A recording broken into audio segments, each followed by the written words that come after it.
अब हमने सभी भेदों को अच्छे से जान लिया है। समास के मुख्य 4 भेद हैं: तत्पुरुष समास, अव्ययीभाव समास, द्वंद्व समास और बहुव्रीहि समास। तत्पुरुष समास के अंतर्गत ही हम 3 अन्य भेद पढ़ते हैं, जिसमें न्य, कर्मधारय और द्विगु समास है। आइए अब हम जानते हैं कर्मधारय और बहुव्रीहि समास में क्या अंतर होता है। बहुत सामान्य और बहुत सूक्ष्म अंतर है, इसी का हमें विशेष ध्यान रखना है।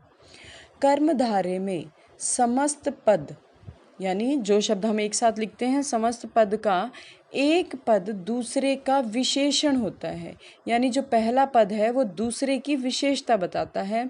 इसमें शब्दार्थ प्रधान होता है, जैसे नीलकंठ, नीलकंठ।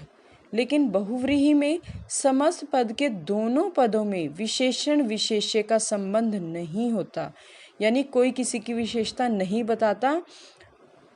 अपितु का अर्थ होता है लेकिन, वह समस्त पद ही किसी अन्य संज्ञा का बोध कराता है। इसके साथ ही शब्दार्थ गौण होता है और कोई भिन्नार्थ ही प्रधान आता है, यानी किसी तीसरे अर्थ की ओर बहुव्रीहि में संकेत होता है। जैसे हम नीलकंठ को ही लेंगे, नीला है कंठ जिसका। अब देखो विग्रह में कितना अंतर है दोनों में। नीला कंठ यानी नीले रंग का कंठ, और दूसरा विग्रह हमने किया है नीला है कंठ जिसका। अब जैसे ही शब्द आया जिसका, तो यहाँ हमें उत्तर मिलता है किसका। हम प्रश्न करेंगे मन में कि किसका, तो किसका होता है नीला कंठ? भगवान शिव का।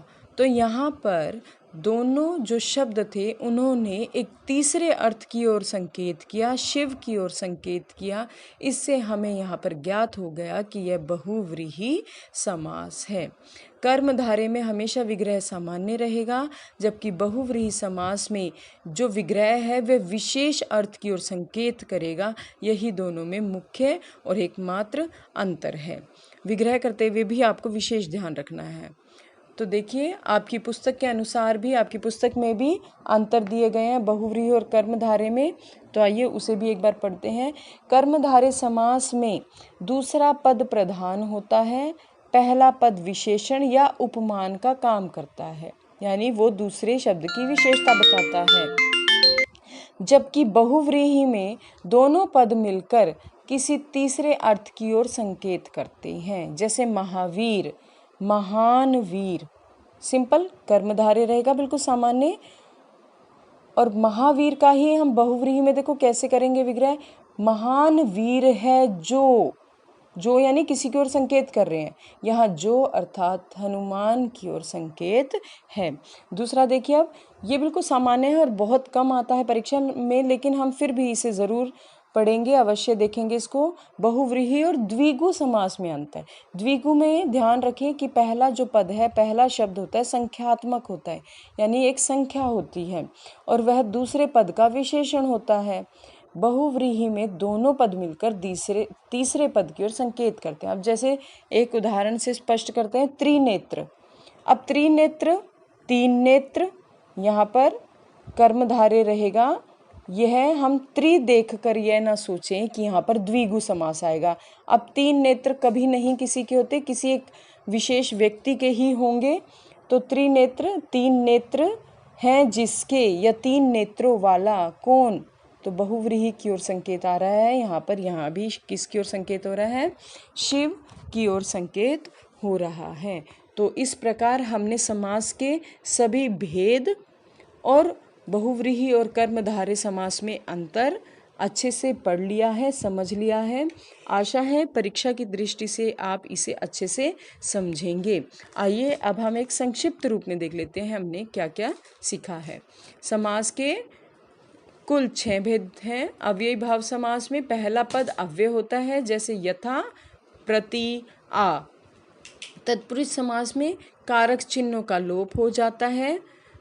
कर्मधारय समास में पहला पद विशेषण या उपमान होता है, और उसमें क्या होता है विग्रह करते हुए, है जो, जैसा, रूपी, के समान, इस प्रकार उसका विग्रह होता है।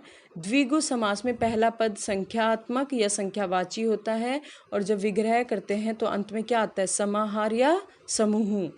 जैसे चौराहा, चार राहों का समूह।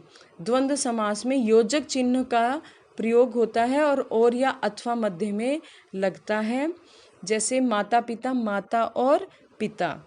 और बहुव्रीहि समास में अन्य पद की ओर संकेत किया जाता है और पहचान के तौर पर आपको बता दिया जाए कि वहाँ पर विशेष व्यक्ति की बात की जाती है। और जब विग्रह करते हैं तो है, जिसका, वाला, अर्थात, तो इस प्रकार से समास विग्रह होता है। तो अब आप बिल्कुल, आपको संकेत भी दिया गया था कि किस प्रकार आप इन भेदों को याद भी कर सकते हैं। तो हमने दिया था अब दादी तक, अब दादी तक। अ मतलब अव्ययी भाव समास, ब मतलब बहुव्रीहि, दा मतलब द्वंद्व, दी मतलब द्विगु और त मतलब तत्पुरुष, क मतलब कर्मधारय। अब दादी तक अव्ययी, बहुव्रीहि, द्वंद्व, द्विगु, तत्पुरुष, कर्मधारय। तो इस प्रकार आप समास को बहुत अच्छे से याद कर सकते हैं। और याद करने से बेहतर है आप इन्हें समझें, लिखें और इनका अभ्यास करें।